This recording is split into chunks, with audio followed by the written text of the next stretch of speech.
भक्त बंधुओं, शायद आप भी आज इस कथा को अंत तक नहीं सुन पाएंगे, क्योंकि आज के समय में ज्यादातर लोगों को कथा सुनने का धैर्य नहीं होता। मन कहीं और भटकता है, ध्यान सांसारिक कामों में उलझा रहता है और भक्ति के लिए समय निकालना सबसे कठिन हो गया है। लेकिन भक्त बंधुओं, जो व्यक्ति आज इस कथा को पूरे मन, पूरे ध्यान और पूरी श्रद्धा से अंत तक सुन लेगा, उस पर भगवान शिव की विशेष कृपा अवश्य बरसेगी। गरुड़ पुराण में स्पष्ट कहा गया है कि जो भक्त किसी पवित्र कथा को बीच में छोड़ देता है, वो अनजाने में अपने जीवन का सबसे बड़ा पुण्य खो देता है। और जो भक्त कथा को अंत तक सुनता है, उसके घर में सुख, शांति और संरक्षण स्वतः आने लगता है। भक्त बंधुओं, कथा केवल सुनने की वस्ती नहीं होती। कथा वो पुण्य है जो बिना धन के कमाया जाता है। ये ऐसा पुण्य है जो आपके परिवार की रक्षा करता है, आपकी संतान के कष्ट हर लेता है और आपके जीवन में स्थिरता और शांति लाता है। इसीलिए भक्त बंधुओं, इस पावन कथा को शुरू करने से पहले आप कमेंट में हर हर महादेव अवश्य लिखिए। ये केवल एक शब्द नहीं है, ये नाम जप का आरंभ है। और जब नाम जप के साथ कथा सुनी जाती है तो उसका फल कई गुना बढ़ जाता है। तो भक्त बंधुओं, यदि आप अपने परिवार के लिए, अपनी संतान के मंगल के लिए और अपने जीवन में भगवान शिव की कृपा चाहते हैं, तो आज इस कथा को एक परीक्षा की तरह नहीं, एक आशीर्वाद की तरह अंत तक सुनिए। आइए भक्त बंधुओं, अब इस पावन शिव कथा का शुभारंभ करते हैं। ध्यान से सुनिए और मन ही मन महादेव का नाम जपते रहिए।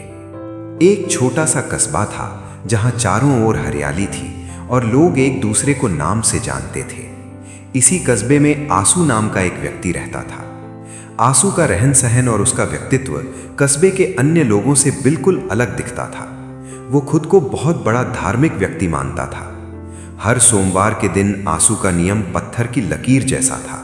वो सुबह बहुत जल्दी उठता, ठंडे जल से स्नान करता और बिल्कुल सफ़ेद साफ सुथरे कपड़े पहनता। उसके माथे पर भस्म की 3 लंबी रेखाएं होती थीं, जिन्हें वो बड़े गर्व से आईने में देखकर ठीक करता था। आसू जब घर से निकलता तो उसके हाथ में तांबे का एक बड़ा लोटा होता, जिसमें जल, कच्चा दूध और कुछ बेल पत्र होते थे। वो रास्ते भर ऊंचे स्वर में मंत्र पढ़ता हुआ शिव मंदिर जाता। कस्बे के लोग उसे देखकर रास्ता छोड़ देते और कई लोग उसे पंडित जी या भक्त जी कहकर प्रणाम भी करते। आंसू को ये सम्मान बहुत पसंद था। वो चाहता था कि पूरी दुनिया उसे सबसे बड़ा शिव भक्त माने। मंदिर पहुंचकर वो सबसे पहले मंदिर की बड़ी घंटी को पूरी ताकत से बजाता। घंटी की आवाज़ इतनी तेज होती कि आसपास के पक्षी उड़ जाते, पर आंसू को लगता कि उसकी आवाज़ सीधे स्वर्ग तक पहुंच रही है। मंदिर के भीतर वो शिवलिंग के सामने बैठता और घंटों पूजा करता। वो तरह तरह के महंगे फूल चढ़ाता, सबसे महंगी धूप जलाता और आंखें बंद करके बैठ जाता। लेकिन उस समय आंसू के मन के भीतर क्या चलता था, ये केवल वही जानता था। उसकी आंखें बंद होती थीं, पर उसका मन भगवान के ध्यान में नहीं, बल्कि अपने पड़ोसी रघुनाथ के बारे में सोचता रहता था। आंसू और रघुनाथ के बीच एक पुरानी दुश्मनी थी। वो दुश्मनी जमीन के एक छोटे से टुकड़े को लेकर शुरू हुई थी, लेकिन धीरे धीरे वो आंसू के खून में मिल गई थी। जब आंसू मंदिर में बैठा होता तो उसके मन में प्रार्थना कम और शिकायतें ज्यादा होती थीं। वो मन ही मन कहता, हे भगवान, उस रघुनाथ को देखो, उसने मेरे साथ बुरा किया है। उसे ऐसी सजा दो कि वो फिर कभी सिर न उठा सके। मुझे अमीर बना दो और उसे सड़क पर ले आओ। आंसू को लगता था कि चूंकि वो इतनी मेहनत से पूजा कर रहा है, इसलिए भगवान को उसकी हर बात माननी ही चाहिए। उसके लिए भक्ति एक तरह का सौदा थी। वो भगवान को जल और दूध चढ़ाता था और बदले में रघुनाथ की बर्बादी मांगता था। आंसू के घर में उसकी पत्नी कविता रहती थी। कविता का स्वभाव आंसू से बिल्कुल अलग था। वो बहुत ही सरल महिला थी। वो भी भगवान शिव को मानती थी, पर वो मंदिर जाकर दिखावा नहीं करती थी। वो घर के कोने में एक छोटा सा दिया जलाती और चुपचाप भगवान का नाम लेती। उसे आंसू का ये व्यवहार बिल्कुल अच्छा नहीं लगता था। वो देखती थी कि मंदिर से लौटने के बाद आंसू का गुस्सा और बढ़ जाता था। वो छोटी छोटी बातों पर चिल्लाने लगता और हमेशा रघुनाथ का बुरा करने की बातें सोचता रहता। एक दिन की बात है, आंसू मंदिर से लौटा और बहुत गुस्से में था।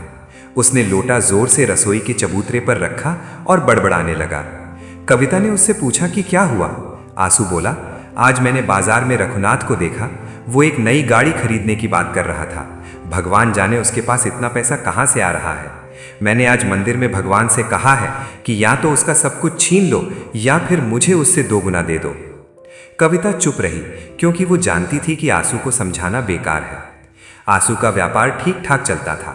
उसकी बाजार में एक बड़ी दुकान थी जहां वो अनाज और अन्य सामान बेचता था। वो अपने काम में भी बहुत सख्त था। वो अपने कर्मचारियों से भी बहुत बुरा व्यवहार करता था और हमेशा खुद को सबसे ऊपर समझता था। उसे लगता था कि उसकी सफ़ेद पोशाक और माथे की भस्म उसे हर पाप से बचा लेगी। वो कस्बे के अन्य लोगों के दुखों में कभी शामिल नहीं होता था, लेकिन अगर मंदिर में कोई बड़ा उत्सव होता तो वो सबसे ज़्यादा दान देने की घोषणा करता ताकि लोग उसकी वाहवाही करें। आंसू की रातों की नींद उड़ गई थी। वो अक्सर रात को उठकर बैठ जाता और सोचता कि कैसे रघुनाथ को नीचा दिखाया जाए। उसने अपने वकीलों को सख्त निर्देश दे रखे थे कि ज़मीन का केस किसी भी कीमत पर जीतना है, चाहे उसके लिए कितने भी पैसे क्यों न खर्च करने पड़े। उसे ज़मीन के उस टुकड़े से उतना लगाव नहीं था जितना उसे रघुनाथ को हराने की जिद से था। उसकी पूरी जिंदगी अब उसी जिद के इर्द गिर्द घूमने लगी थी।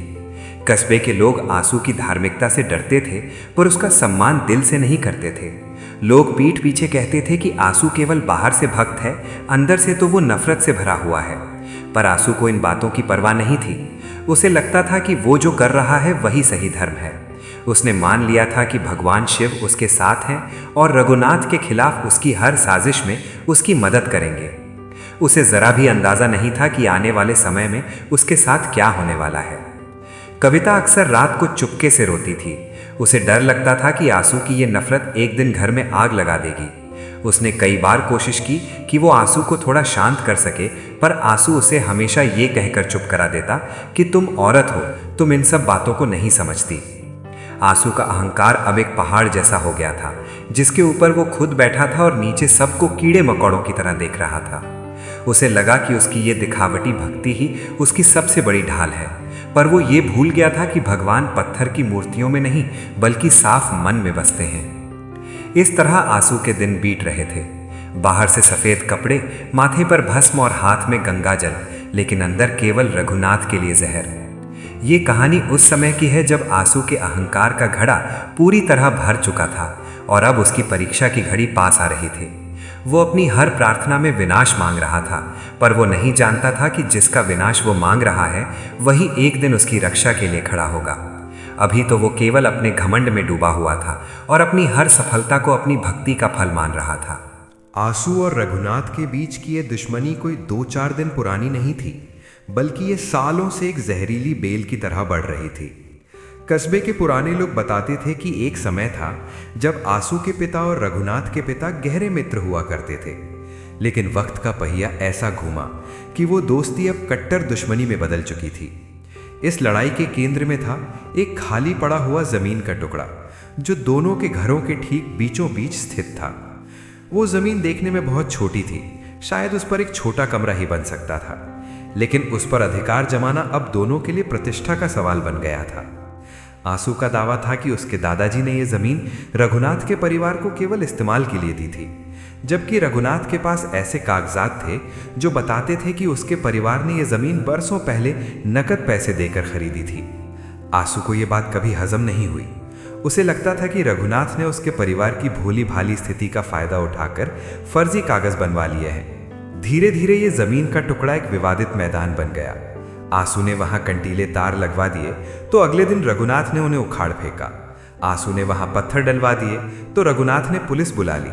पुलिस और कचहरी के चक्कर काटते काटते आंसू का आधा जीवन बीत गया, लेकिन उसकी जिद कम होने के बजाय बढ़ती ही गई। उसने कस्बे के सबसे महंगे वकील को काम पर रखा और उससे साफ कह दिया, पैसे की चिंता मत करो, बस मुझे उस जमीन पर रघुनाथ की परछाई भी नहीं चाहिए। आंसू की दुकान मंगलम स्टोर्स शहर की सबसे प्रसिद्ध अनाज की दुकान थी। वहां से जो भी कमाई होती उसका एक बड़ा हिस्सा वो मुकदमों और वकीलों की फीस में झोंक देता था। उसे व्यापार बढ़ाने से ज्यादा दिलचस्पी इस बात में थी कि कैसे रघुनाथ को परेशान किया जाए। अगर रघुनाथ अपनी छत पर कोई नया काम शुरू करता तो आंसू तुरंत उसकी शिकायत नगर निगम में कर देता।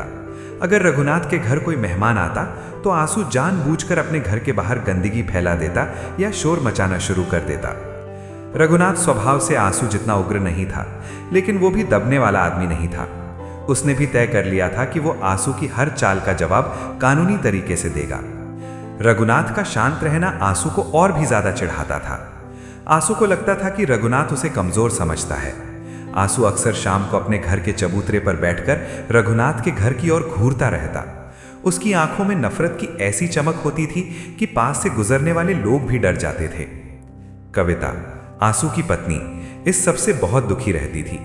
उसे याद था कि शादी के शुरुआती सालों में रघुनाथ की पत्नी और वो मिलकर त्योहार मनाती थी, लेकिन आंसू ने सख्त हिदायत दे दी थी कि रघुनाथ के परिवार से कोई भी रिश्ता नहीं रखा जाएगा।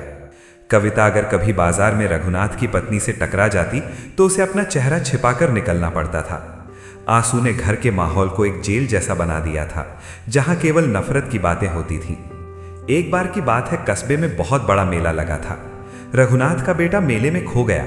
पूरे कस्बे के लोग उसे ढूंढने में लग गए, लेकिन जब आंसू को यह बात पता चली तो उसने अपने घर के दरवाजे बंद कर लिए। उसने कविता से कहा, बाहर मत जाना, ये उस पापी के कर्मों का फल है, उसे तड़पने दो। कविता का दिल उस बच्चे के लिए रो रहा था, पर वो आंसू के गुस्से के आगे मजबूर थी। खुशकिस्मती से बच्चा मिल गया, लेकिन इस घटना ने दोनों परिवारों के बीच की खाई को और चौड़ा कर दिया। आंसू की जिद अब एक सनक में बदल गई थी। वो मंदिर जाता तो वहां भी भगवान से यही कहता कि रघुनाथ के व्यापार में घाटा हो जाए, उसके घर में बीमारियां आ जाएं। उसने धर्म को अपनी निजी लड़ाई का औजार बना लिया था। उसे लगता था कि वो जो सफेद कपड़े पहनता है और जो भस्म लगाता है, वो उसे समाज में एक ऊंचा दर्जा देती है और रघुनाथ को नीचा दिखाती है।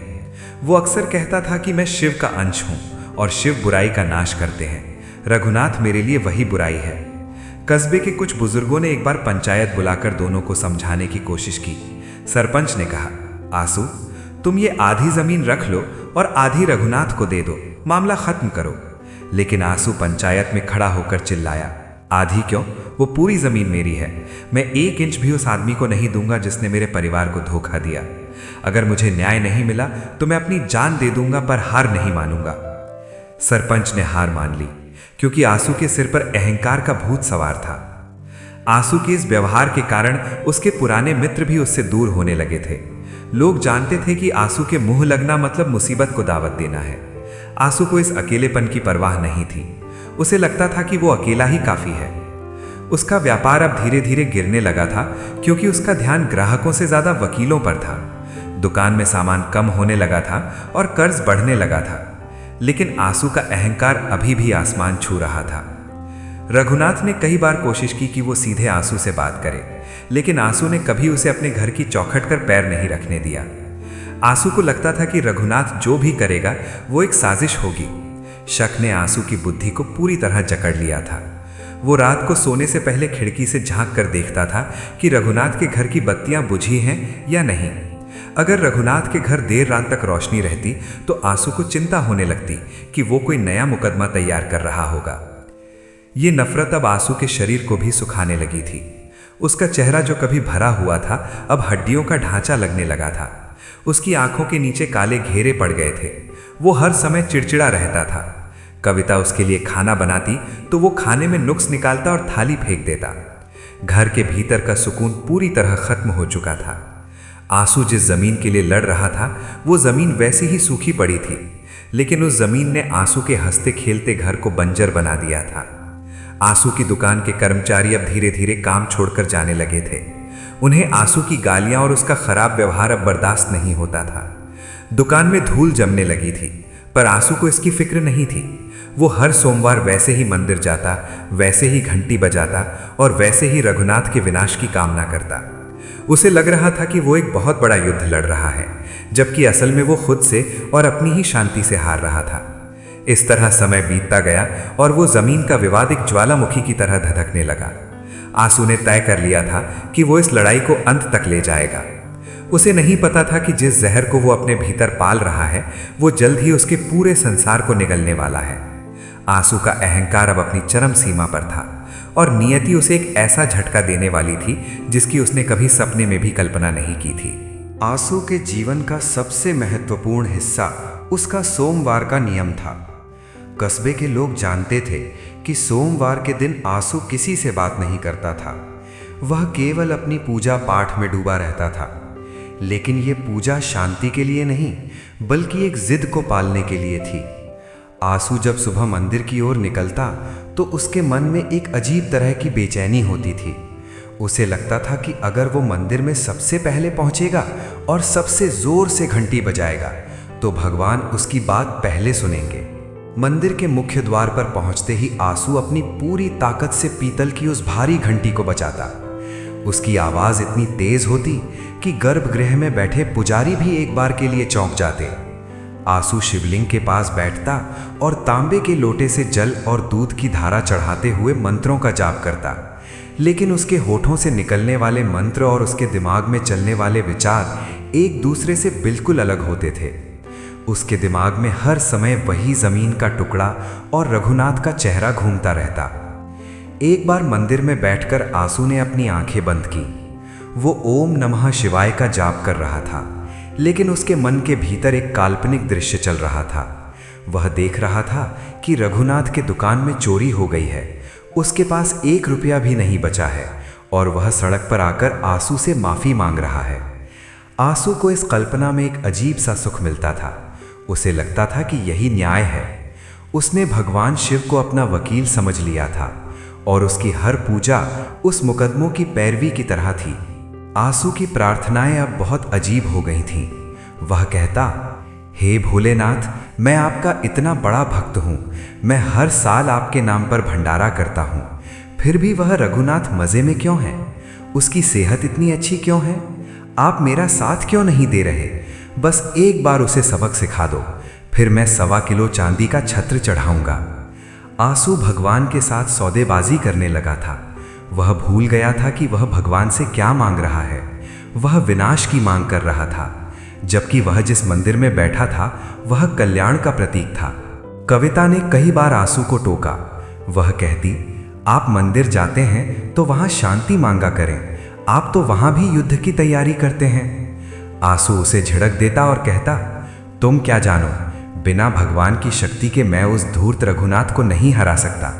मुझे शिव की कृपा चाहिए ताकि मैं उसे पूरी तरह बर्बाद कर सकूं। आसू के लिए मंदिर जाना एक धार्मिक कृत्य कम और अपनी दुश्मनी को ताज़ा करने का बहाना ज्यादा बन गया था। कस्बे के पुराने पुजारी जी आसू के इस व्यवहार को करीब से देखते थे। एक दिन जब आसू पूजा करके उठ रहा था तो पुजारी जी ने उसे पास बुलाया। उन्होंने धीमे स्वर में कहा, आसू, तुम्हारी आंखों में बहुत ज्यादा लालच और गुस्सा दिखता है। भगवान के सामने जब आओ तो सब कुछ बाहर छोड़कर आया करो। आसू को पुजारी जी की बात अच्छी नहीं लगी।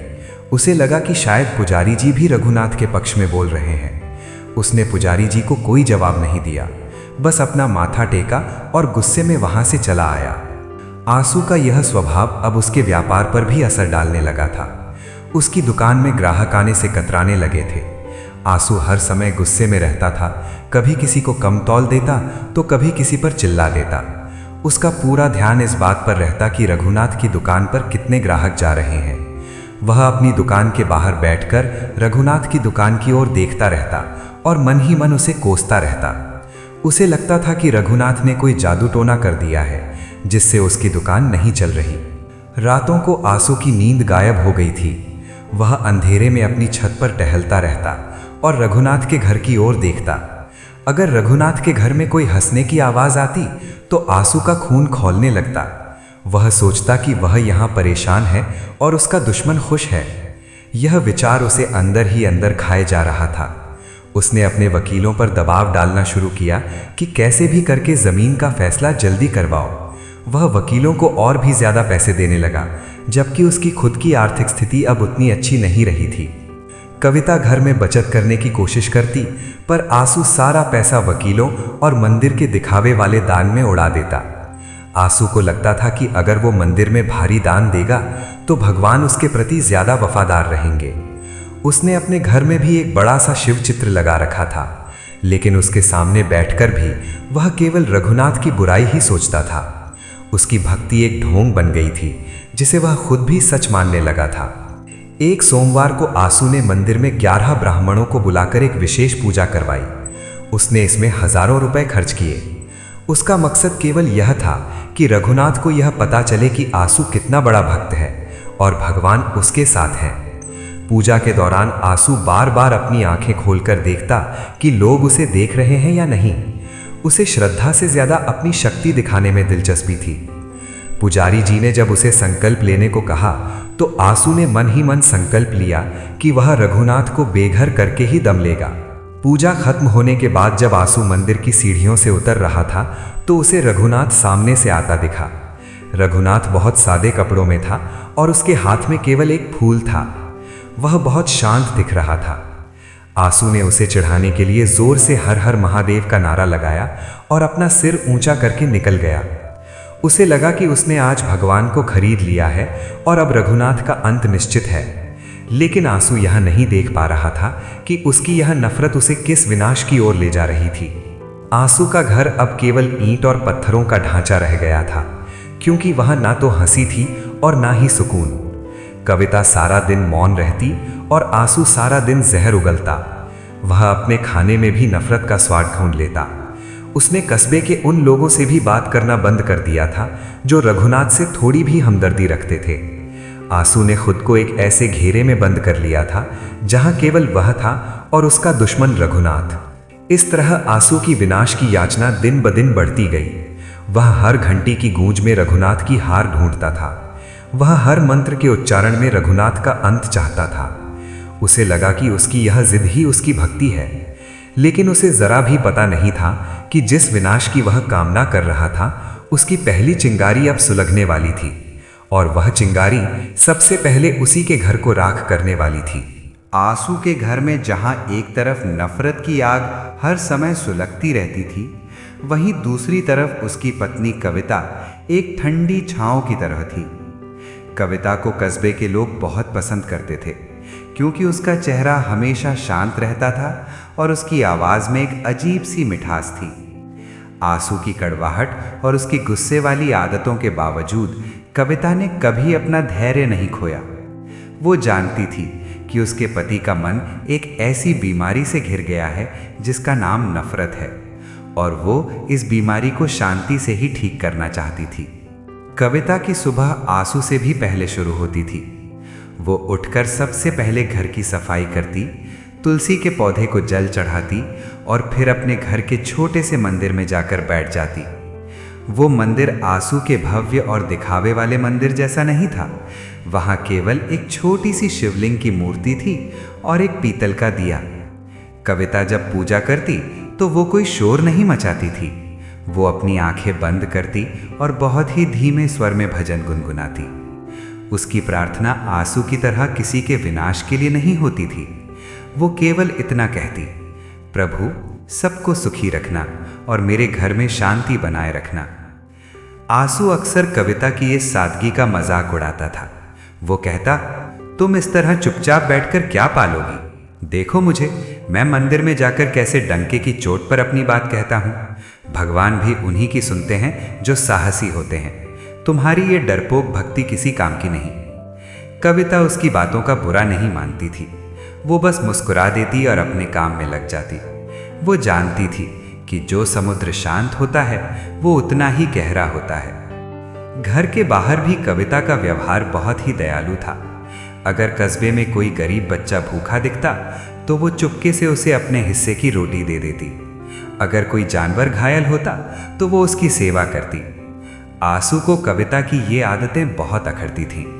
उसे लगता था कि कविता उसका पैसा उन लोगों पर बर्बाद कर रही है जो उसके किसी काम के नहीं हैं।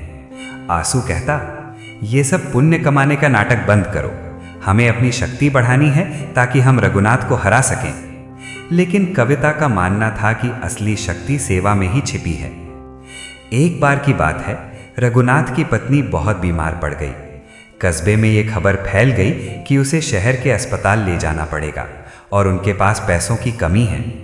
आंसू को जब ये पता चला तो वो बहुत खुश हुआ। वो घर आकर कविता से कहा, देखा, मेरा भगवान सुन रहा है। अब उस रघुनाथ के घर में दुखों का पहाड़ टूटेगा। उसे पता चलेगा कि मेरे खिलाफ जाने का क्या अंजाम होता है। आंसू उस रात चैन की नींद सोया, पर कविता सो नहीं सकी। उसका मन उस पड़ोसिन के लिए दुखी था जिसके साथ उसने कभी हंसते हुए दिन बिताए थे। अगली सुबह आंसू के मंदिर जाने के बाद कविता ने अपनी शादी के समय के कुछ गहने निकाले और उन्हें लेकर मंदिर के पुजारी जी के पास पहुंची। उसने पुजारी जी से विनती की, पुजारी जी, ये गहने ले लीजिए और इन्हें बेचकर जो पैसे मिले वे चुपचाप रघुनाथ के घर पहुंचा दीजिए, पर ध्यान रहे मेरा नाम किसी को पता न चले, वरना मेरे घर में क्लेश हो जाएगा। पुजारी जी ने कविता की आंखों में सच्चाई देखी और उन्होंने वैसा ही किया। कविता के मन को एक सुकून मिला जो उसे हजारों रुपए दान करने वाले आंसू के चेहरों पर कभी नहीं दिखा था। आंसू को इस बात की भनक तक नहीं लगी। वो अपनी दुकान पर बैठकर बस यही इंतजार करता रहा कि कब रघुनाथ की तबाही की कोई और बुरी खबर आए। वो अपने ग्राहकों से भी रघुनाथ की बुराई करता रहता, लेकिन कविता घर के भीतर अपनी करुणा का दिया जलाए बैठी थी। वो रोज उस बीमार महिला की सेहत के लिए प्रार्थना करती। धीरे धीरे रघुनाथ की पत्नी ठीक होने लगी। आंसू को लगा कि उसकी प्रार्थना में कोई कमी रह गई है, इसलिए उसने और ज्यादा कठोर व्रत रखने शुरू कर दिए। वो अब और भी ज्यादा चिड़चिड़ा रहने लगा था। कविता ने कई बार कोशिश की कि वो आंसू को थोड़ा समझा सके। एक शाम जब आंसू बहुत गुस्से में था, कविता ने उससे कहा, स्वामी, हम इस नफरत के चक्कर में अपनी खुशियां खो रहे हैं। हमारे पास खाने को है, रहने को छत है, फिर हमें और क्या चाहिए? आप उस जमीन के पीछे अपनी सेहत और शांति क्यों गंवा रहे हैं? भगवान कभी किसी का बुरा नहीं चाहते, फिर आप उनसे बुरा क्यों मांगते हैं? आंसू ने हाथ उठाकर उसे चुप कर दिया और कहा, तुम्हें जमीन की कीमत नहीं पता, वो मेरा सम्मान है, और अगर तुम रघुनाथ के पक्ष में एक शब्द भी बोलोगी तो मुझसे बुरा कोई नहीं होगा। कविता फिर से मौन हो गई। उसने समझ लिया था कि शब्द अब आंसू पर असर नहीं करेंगे। उसने अब केवल अपनी प्रार्थनाओं का सहारा लिया। वो घर के काम करते हुए भी मन ही मन मंत्र जपती रहती। उसने घर के वातावरण को पवित्र बनाए रखने की पूरी कोशिश की। जब आंसू घर में जहर उगलता तो कविता उसे प्रेम से ठंडा पानी पिलाती और उसकी बातों को बिना प्रतिक्रिया दिए सुनती। यही उसका पत्नी धर्म था, अपने पति के क्रोध के बीच खुद को शांत रखना ताकि घर पूरी तरह बिखर न जाए। आंसू का अहंकार अब उसे अपने ही घर में अकेला कर रहा था। उसके बच्चे भी, जो अब शहर में पढ़ते थे, घर आने से कतराने लगे थे, क्योंकि उन्हें पता था कि घर का माहौल हमेशा तनावपूर्ण रहता है। आंसू को लगता था कि सब उसके खिलाफ हैं, केवल वो अकेला ही शिव का सच्चा भक्त है। वो अपनी पत्नी की करुणा को उसकी कमजोरी समझता था। उसे नहीं पता था कि कविता की वही करुणा महादेव की नज़रों में उसकी गलतियों को ढक रही थी। कविता अक्सर मंदिर की सीढ़ियों पर बैठकर डूबते सूरज को देखती और सोचती कि क्या कभी उनके घर में फिर से पुरानी जैसी हंसी लौटेगी। वो जानती थी कि समय बदलता है और ईश्वर की लाठी में आवाज़ नहीं होती। वो किसी अनहोनी की आहट को महसूस कर पा रही थी, पर वो नहीं जानती थी कि वो संकट किस रूप में आएगा। वो बस अपने दिए की लौ को बचाए रखना चाहती थी, जो नफरत के इस तूफान में बार बार कांप रही थी। इस तरह आंसू का घर दो हिस्सों में बटा हुआ था। एक हिस्सा वो जहां आंसू अपनी जिद और अहंकार के साथ जल रहा था, और दूसरा हिस्सा वो जहां कविता अपनी करुणा और शांति के साथ जी रही थी। आंसू की विनाश की याचना और कविता की कल्याण की प्रार्थना के बीच एक ऐसा टकराव होने वाला था जहां अंततः जीत तो सत्य की ही होनी थी, पर उस सत्य तक पहुंचने का रास्ता बहुत ही दर्दनाक होने वाला था। आंसू का घमंड अब फटने को तैयार था और नियति ने अपनी बिसात बिछा दी थी। आंसू के मन में अब ये बात घर कर गई थी कि वो साधारण मनुष्य नहीं, बल्कि महादेव का कोई विशेष कृपा पात्र है। उसे लगने लगा था कि उसकी हर बात सही है और जो उसकी बात नहीं मानता वो अधर्मी है। उसने अपने कस्बे में एक ऐसा माहौल बना लिया था जहां लोग उससे डरते थे पर उसका सम्मान नहीं करते थे। उसने अपने घर के मुख्य द्वार पर बड़े बड़े अक्षरों में लिखवा दिया था, परम शिव भक्त आंसू निवास। ये उसका अहंकार का सिंहासन था जिसे उसने नफरत की ईंटों से खड़ा किया था। एक दिन की बात है, कस्बे के कुछ बुजुर्ग और सरपंच मिलकर आंसू के पास आए। वे रघुनाथ के साथ चल रहे उस पुराने जमीन के विवाद को सुलझाने का एक आखिरी प्रस्ताव लेकर आए थे। सरपंच ने बड़ी विनम्रता से कहा, आंसू बेटा, तुम और रघुनाथ दोनों इसी कस्बे के हो। ये मुकदमों की लड़ाई अब बहुत लंबी हो गई है। रघुनाथ ने कहा है कि वो जमीन का आधा हिस्सा छोड़ने को तैयार है, बस तुम भी अपनी जिद छोड़ दो। आधा तुम रख लो, आधा वो रख ले। चलो आज हाथ मिलाओ और इस दुश्मनी को हमेशा के लिए दफन कर दो। कविता ने जब ये सुना तो उसके चेहरे पर एक चमक आ गई। उसे लगा कि आज शायद बरसों पुराना क्लेश खत्म हो जाएगा।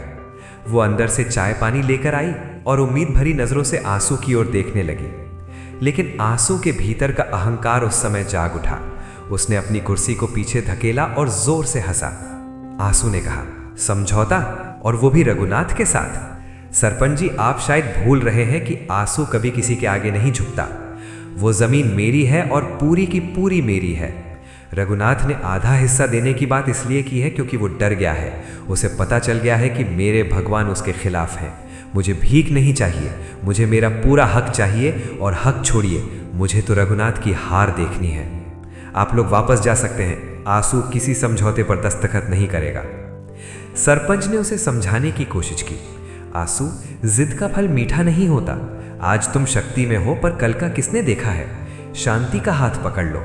लेकिन आंसू ने उनकी बात अनसुनी कर दी और उन्हें घर से जाने का इशारा कर दिया। कविता के हाथ से पानी का गिलास छूट गया। उसने देख लिया था कि आंसू ने अपनी बर्बादी का दरवाजा खुद ही खोल दिया है।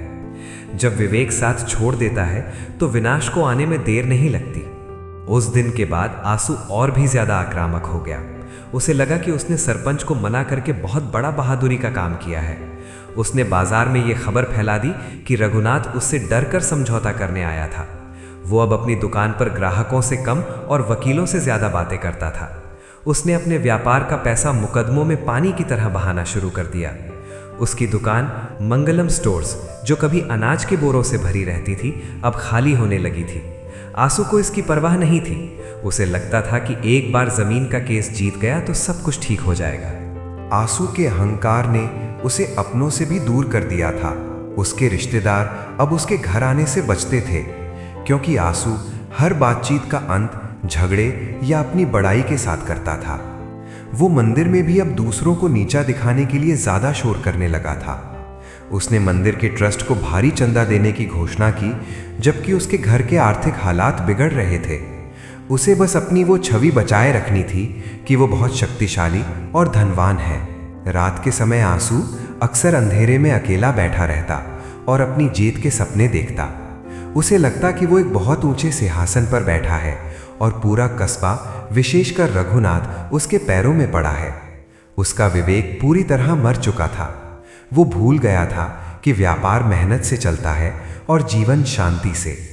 उसने दोनों को ही दांव पर लगा दिया था। कविता जब उसे रात को जागते देखती तो वो पास जाकर पूछती, स्वामी, क्या आप खुश हैं? आंसू चिल्ला कर कहता, जब रघुनाथ बर्बाद होगा तब मैं खुश होऊंगा। अभी तुम जाओ यहां से। आंसू ने उस जमीन के टुकड़े को अपनी पूरी दुनिया मान लिया था। उसने ये नहीं सोचा कि वो जमीन का टुकड़ा वहीं रहेगा, पर उसका जीवन हाथ से निकलता जा रहा था। कस्बे के लोग अब उसे पागल सेठ कहने लगे थे। उसकी दुकान में अब केवल धूल और मकड़ी के जाले रह गए थे। सामान खत्म हो चुका था और नया सामान लाने के लिए उसके पास पैसे नहीं थे।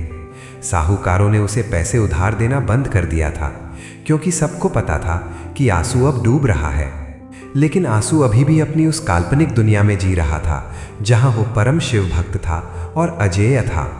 उसने अपनी हार को स्वीकार करने के बजाय उसे और भी ज्यादा कठोरता से छिपाना शुरू कर दिया। वो अभी भी सोमवार को सफेद कपड़े पहनता और माथे पर भस्म लगाता, पर अब उन आंखों में चमक नहीं बल्कि एक पागलपन सा दिखता था। उसने शांति और विवेक के हर अवसर को ठुकरा दिया था। एक शाम बाजार में रघुनाथ का सामना आंसू से हुआ। रघुनाथ ने बड़े शांत स्वर में कहा, आंसू, अभी भी समय है। क्यों अपने हंसते खेलते घर को बर्बाद कर रहे हो? वो मिट्टी का टुकड़ा हमारे साथ नहीं जाएगा। आंसू ने वहीं बाजार में हंगामा शुरू कर दिया। उसने रघुनाथ को बुरा भला कहा और अपनी शक्ति का दिखावा करने लगा। रघुनाथ वहां से चुपचाप चला गया, पर आंसू वहां खड़ा होकर अपनी जीत की घोषणा करता रहा। उसे नहीं पता था कि ये उसके अहंकार की आखिरी दहाड़ थी। आंसू का वो अहंकार का सिंहासन अब हिलने लगा था। उसने जिन वकीलों पर भरोसा किया था वे अब उससे और पैसों की मांग कर रहे थे। दुकान पर अब कोई ग्राहक नहीं आता था। घर में खाने पीने की भी किल्लत होने लगी थी। कविता अपनी छोटी मोटी बचत से घर चला रही थी, पर आंसू को इसकी कोई खबर नहीं थी। वो बस अपनी जिद के नशे में चूर था। कथा का ये मोड़ हमें उस अंधेरे की ओर ले जाता है जहां आंसू खड़ा था। उसने अपनी हर ढाल खुद ही तोड़ दी थी। उसने विवेक को ठुकरा दिया था, अपनों को दूर कर दिया था और ईश्वर को एक साझेदार बनाने की कोशिश की थी। अब नियति अपना खेल शुरू करने वाली थी। वो आग जिसका जिक्र पुरानी कहानियों में विनाश के प्रतीक के रूप में होता है, वो अब आंसू की चौखट तक पहुंचने वाली थी। आंसू का अहंकार अब अपनी अग्नि परीक्षा के लिए तैयार था। आंसू का अहंकार अपने चरम पर था और उसे लग रहा था कि वो जो चाहे कर सकता है, लेकिन समय का पहिया कब घूम जाए ये कोई नहीं जानता। वो सोमवार की ही रात थी। आंसू ने उस दिन मंदिर में बहुत बड़ी पूजा करवाई थी और घर लौटकर बड़ी शान से खाना खाया था। उसे इस बात का जरा भी अंदाजा नहीं था कि जिस दुकान को उसने अपने खून पसीने से खड़ा किया था, वो अब कुछ ही घंटों की मेहमान है। आधी रात का समय था। पूरे कस्बे में सन्नाटा पसरा हुआ था और लोग गहरी नींद में सो रहे थे। अचानक बाजार की दिशा से चीख पुकार सुनाई देने लगी। आग, आग, आंसू की दुकान में आग लग गई है। ये शोर सुनकर कविता की नींद सबसे पहले खुली। उसने घबराकर आंसू को झंझोरा। आंसू पहले तो समझ नहीं पाया, पर जब उसने खिड़की से बाहर देखा तो दूर आसमान लाल नजर आ रहा था। उसके दिल की धड़कन तेज हो गई। आंसू नंगे पैर ही बाजार की ओर भागा। जब वो अपनी दुकान मंगलम स्टोर्स के सामने पहुंचा तो उसकी आंखों के सामने अंधेरा छा गया। उसकी 3 मंजिला दुकान आग की लपटों से घिरी हुई थी। आग इतनी भयानक थी कि लपटें आसमान को छू रही थीं और काला धुआं बादलों की तरह फैल गया था। दुकान के अंदर रखा सारा अनाज, कीमती कपड़े, नकदी और वे दस्तावेज जिन पर आंसू को अपनी जमीन की जीत का भरोसा था, सब कुछ जलकर राख हो रहा था। आंसू बदहवास होकर चिल्लाने लगा, बचाओ, कोई पानी डालो, मेरी दुकान जल रही है, मेरा सब कुछ खत्म हो जाएगा। कस्बे के लोग बाल्टियां लेकर दौड़े, पर आग का विकराल रूप देखकर किसी की पास जाने की हिम्मत नहीं हो रही थी। आग की गर्मी इतनी तेज थी कि सड़क के दूसरी तरफ खड़े होना भी मुश्किल था। दुकान के अंदर से चीजों के फटने और लकड़ी के तड़कने की भयानक आवाजें आ रही थीं। तभी भीड़ को चीरते हुए एक व्यक्ति आगे आया। वो रघुनाथ था। रघुनाथ ने अपनी जान की परवाह नहीं की। उसने पास के कुएं से पानी की बाल्टियां भर भर कर आग पर डालना शुरू किया। वो बार बार लपटों के करीब जाकर आग बुझाने की कोशिश कर रहा था। रघुनाथ के कपड़े झुलस रहे थे, उसके हाथ काले पड़ गए थे, पर वो रुक नहीं रहा था। वो आंसू की उस दुकान को बचाने के लिए लड़ रहा था जिसे आंसू ने अपनी नफरत का अड्डा बना लिया था। लेकिन आंसू का मन इस आपदा के समय भी साफ नहीं था। जब उसने रघुनाथ को अपनी दुकान के पास देखा तो उसे लगा कि शायद ये आग रघुनाथ ने ही लगाई है और अब वो नाटक कर रहा है। आंसू ने वहीं चिल्लाना शुरू कर दिया, रघुनाथ, दूर हट मेरी दुकान से, ये तूने ही किया है। तू मेरी तबाही देखना चाहता था ना? देख ले, तू जीत गया, पर मैं तुझे छोड़ूंगा नहीं। रघुनाथ एक पल के लिए रुका। उसने आंसू की तरफ देखा। उसकी आंखों में गुस्सा नहीं, बल्कि एक अजीब सा दुख था। उसने कुछ नहीं कहा और फिर से पानी डालने लगा। पूरी रात आग बुझाने की जद्दोजहद चलती रही। जब सूरज की पहली किरण जमीन पर पड़ी तो जहां कभी शहर की सबसे बड़ी दुकान हुआ करती थी, वहां अब केवल काला धुआं और गर्म राख का ढेर बचा था। आंसू की पूरी जमा पूंजी, उसके सपने और उसका घमंड, सब कुछ उस आग ने निगल लिया था। आंसू सड़क के किनारे जमीन पर बैठ गया। उसके सफेद कपड़े अब राख से सने हुए थे और उसका चेहरा पहचान में नहीं आ रहा था। कविता वहां पहुंची और उसने आंसू को सहारा देने की कोशिश की। आंसू ने रोते हुए कहा, कविता, मैंने क्या बिगाड़ा था? मैं तो रोज मंदिर जाता था, रोज पूजा करता था। फिर भगवान ने मेरी दुकान क्यों जलाई? उन्होंने उस रघुनाथ की दुकान को क्यों छोड़ दिया जो कभी मंदिर नहीं जाता? आंसू को अभी भी लग रहा था कि भगवान ने उसके साथ अन्याय किया है। उसे ये नहीं दिख रहा था कि जिस रघुनाथ को वो कोस रहा था उसी ने अपनी जान जोखिम में डालकर उसे बचाने की कोशिश की थी। आग लगने का कारण किसी को पता नहीं चला। कोई कह रहा था कि शॉर्ट सर्किट हुआ है तो कोई इसे पुरानी रंजिश बता रहा था।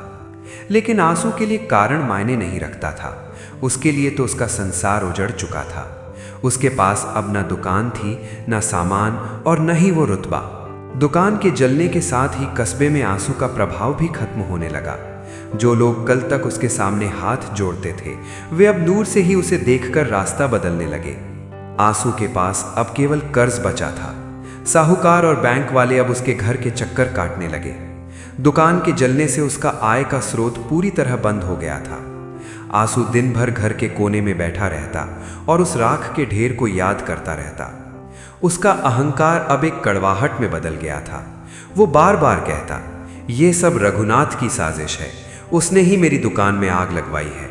मैं कोर्ट जाऊंगा, मैं उसे जेल भिजवाऊंगा। कविता देखती कि आंसू अब मानसिक रूप से टूटने लगा था। वो अब न मंदिर जाता था और न ही किसी से बात करता था। उसके भीतर की नफरत अब उसे अंदर ही अंदर खाने लगी थी। दुकान की आग तो बुझ गई थी, पर आंसू के मन की आग अब पहले से भी ज्यादा धधक रही थी। उसे लग रहा था कि वो पूरी दुनिया में अकेला रह गया है। रघुनाथ ने कई बार संदेश भेजा कि वो आंसू की मदद करना चाहता है, लेकिन आंसू ने हर बार उसे धुतकार दिया। आंसू को लगता था कि अगर वो रघुनाथ की मदद लेगा तो ये उसकी सबसे बड़ी हार होगी। वो गरीबी और बर्बादी झेलने को तैयार था, पर अपना सिर झुकाने को नहीं। आंसू का ये हट अब उसे एक ऐसे अंधेरे की ओर ले जा रहा था जहां से वापसी का कोई रास्ता नहीं दिख रहा था। राख की उस ढेरी ने आंसू को उसकी हकीकत दिखा दी थी। जिस शक्ति पर वो गर्व करता था वो एक माचिस की तीली जितनी कमजोर निकली। लेकिन आंसू ने अभी भी हार नहीं मानी थी। उसे लगा कि वो अपनी नफरत के दम पर फिर से खड़ा हो जाएगा। उसे अंदाजा नहीं था कि नियति का ये तो बस पहला प्रहार था। असली परीक्षा तो अभी शुरू होनी थी, जहां उसे न केवल अपनी संपत्ति बल्कि अपनी सेहत और अपने करीबियों का साथ भी खोना था। दुकान के जलने के बाद के कुछ दिन आंसू के लिए किसी भयानक सपने जैसे थे। जब आग की लपटें ठंडी हुई तो उनके पीछे जो बचा था वो था केवल काला धुआं और कड़वाहट। आंसू अब घंटों बाजार में अपनी उसी जली हुई दुकान की चौखट पर बैठा रहता। लोग आते जाते उसे देखते, कुछ तरस खाते और कुछ फुसफुसाते हुए निकल जाते। आंसू को किसी की सहानुभूति अच्छी नहीं लगती थी। उसे लगता था कि हर कोई उसकी हार का मजा ले रहा है। आंसू के घर की स्थिति अब बहुत खराब हो चुकी थी। जो पैसा उसने वकीलों और मुकदमों में खर्च किया था अब उसकी कमी खलने लगी थी। दुकान से होने वाली दैनिक आय बंद हो गई थी, लेकिन घर के खर्चे और बैंक की किश्तें वैसे ही खड़ी थीं। कविता जो भी थोड़ी बहुत बचत करती थी वो अब घर के राशन और छोटे मोटे खर्चों में खत्म होने लगी थी। आंसू के पास अब न तो बैठने के लिए दुकान थी और न ही समाज में वो पुरानी इज्जत। एक सुबह आंसू घर के बरामदे में बैठा था कि तभी साहूकार का एक आदमी दरवाजे पर आया।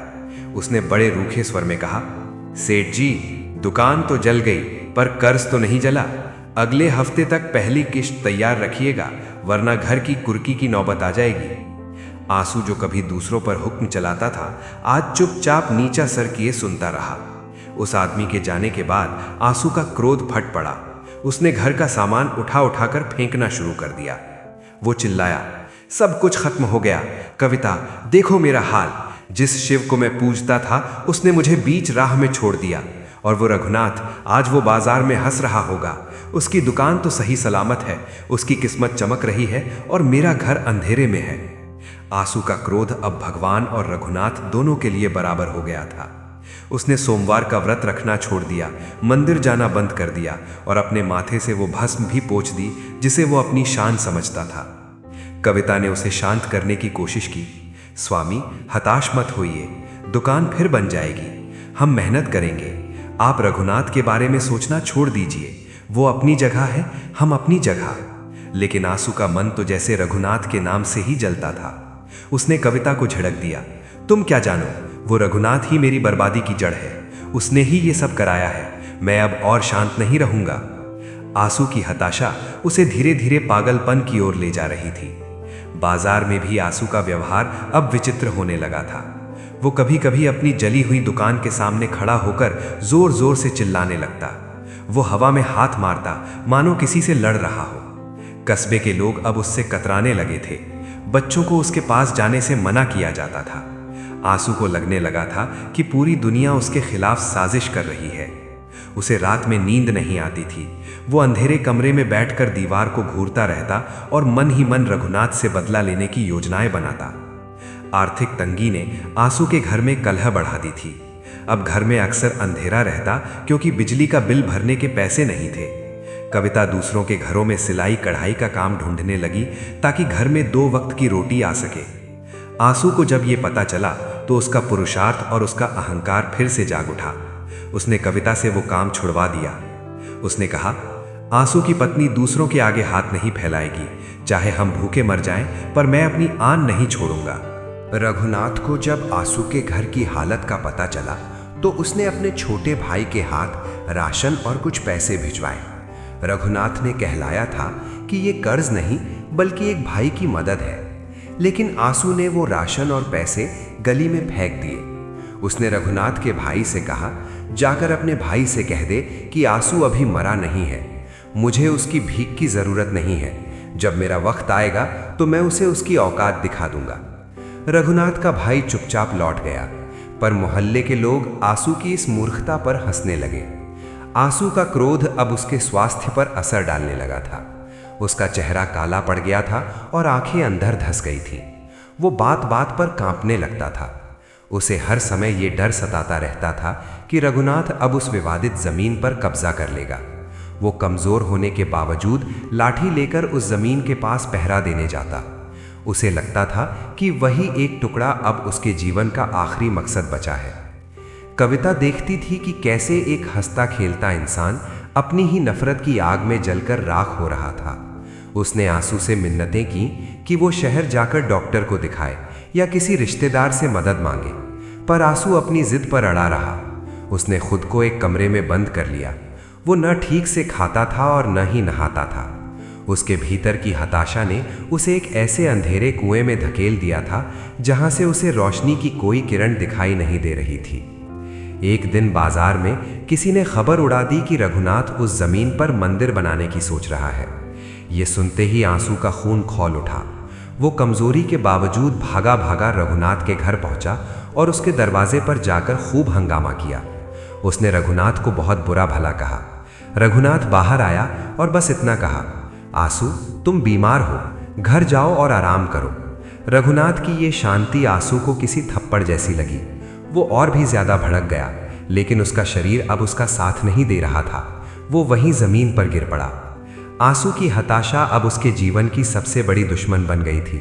उसने मान लिया था कि वो हार चुका है, पर वो अपनी हार को स्वीकार करने के बजाय दूसरों को इसका दोषी ठहरा रहा था। उसके सपने राख हो चुके थे, उसका धन जा चुका था और अब उसकी बुद्धि भी उसका साथ छोड़ रही थी। उसे अंदाजा नहीं था कि ये हताशा उसे मौत के करीब ले जा रही है, लेकिन इस अंधेरे के बीच भी नियति ने उसके लिए एक ऐसा रास्ता चुना था जिसे देख पाना अभी आंसू के बस में नहीं था। जब इंसान के भीतर की लड़ने की शक्ति खत्म हो जाती है तो उसका शरीर भी हथियार डाल देता है। आंसू के साथ भी यही हुआ।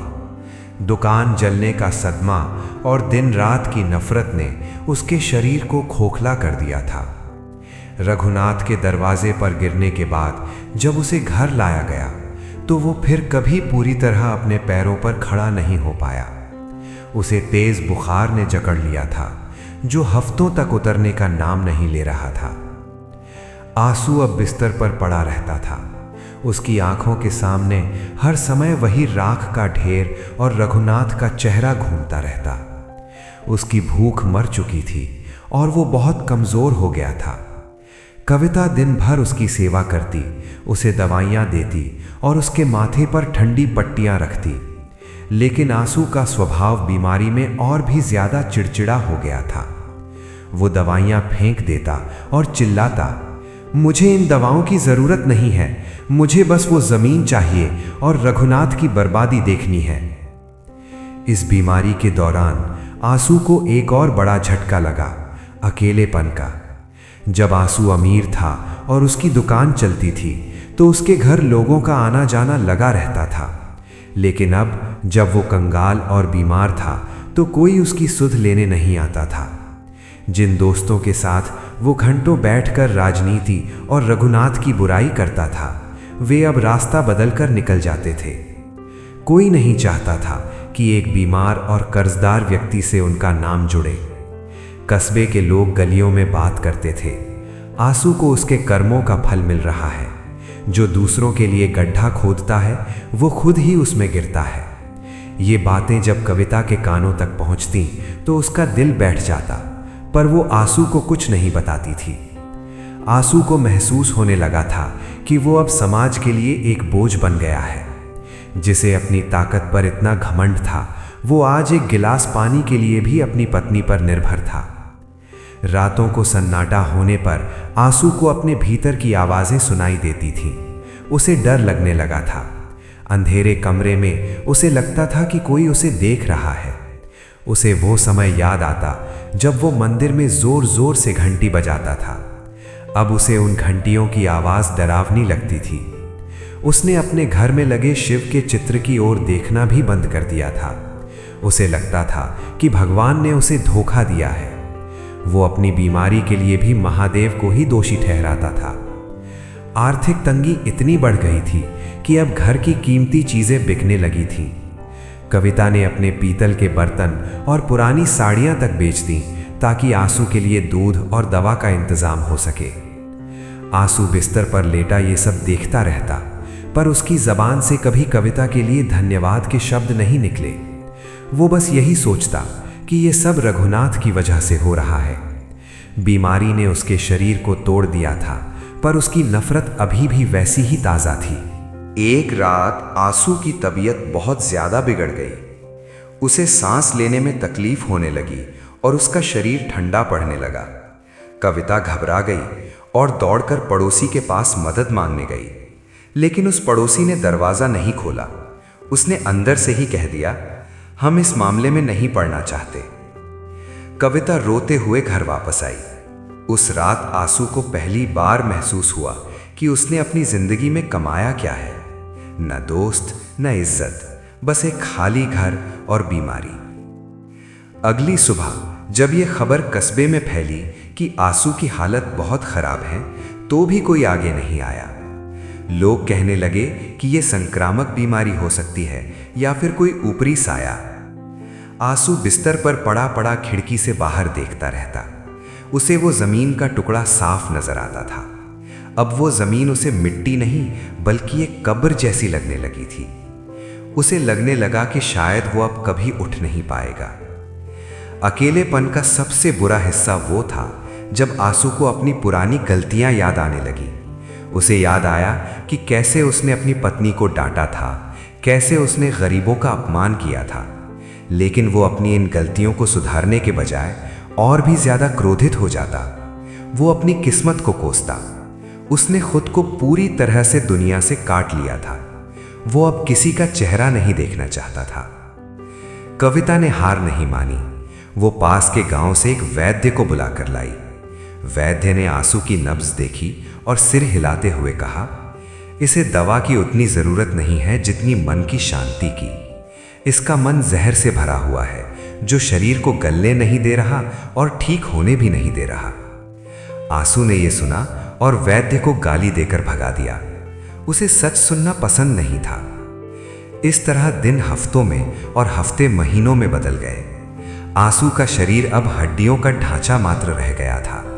उसकी आवाज भी अब धीमी पड़ गई थी। जो आंसू कभी मंदिर में दहाड़ता था वो अब फुसफुसाकर बात करता था। कस्बे के लोगों ने लगभग मान लिया था कि आंसू के दिन अब गिनती के रह गए हैं, लेकिन नियति की योजना कुछ और ही थी। अभी आंसू के जीवन का सबसे बड़ा चमत्कार होना बाकी था, जो उसके अकेलेपन के इस अंधेरे को चीर कर निकलने वाला था।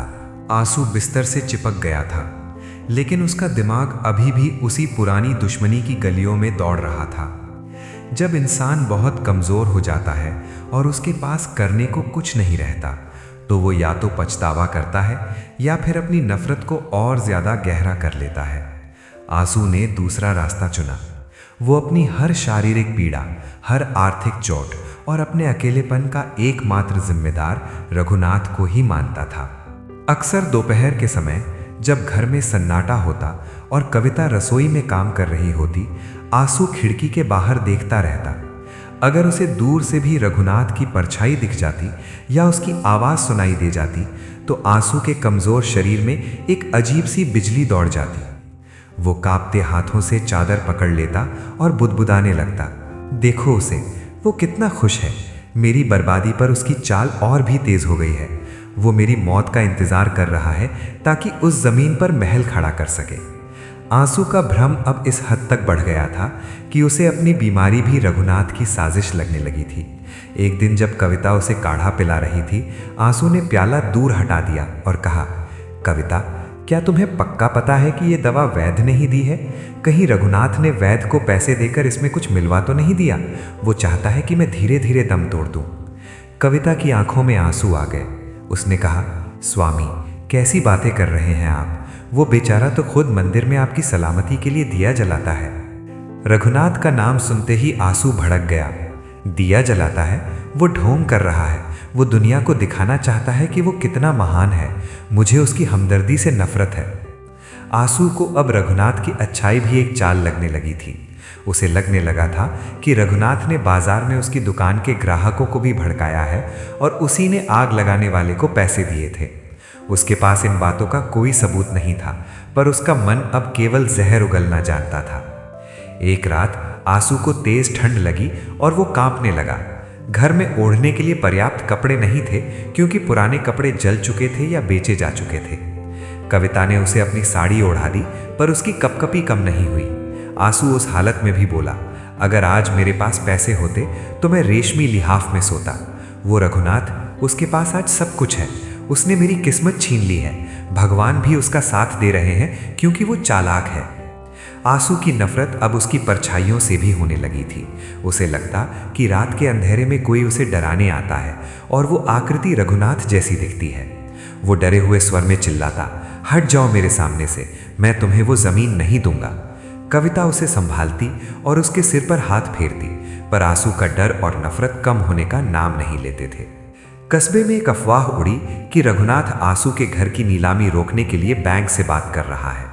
जब ये खबर आंसू के कानों तक पहुंची तो आंसू बिस्तर से उठने की कोशिश करने लगा।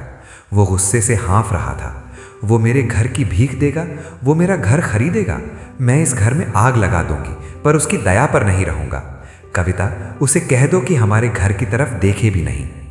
आंसू का अहंकार अभी भी इतना बड़ा था कि वो सड़क पर आने को तैयार था, पर अपने शत्रु की मदद स्वीकार करने को नहीं। बीमारी और नफरत के इस मेल ने आंसू के चेहरे को डरावना बना दिया था। जो लोग कभी कभी हाल पूछने आ जाते थे, वे भी उसकी बातें सुनकर वापस नहीं आते थे। आंसू हर किसी से केवल रघुनाथ की बुराई करता। वो कहता कि कैसे रघुनाथ ने उसके पूर्वजों को धोखा दिया और कैसे अब वो पूरे कस्बे को हड़पना चाहता है।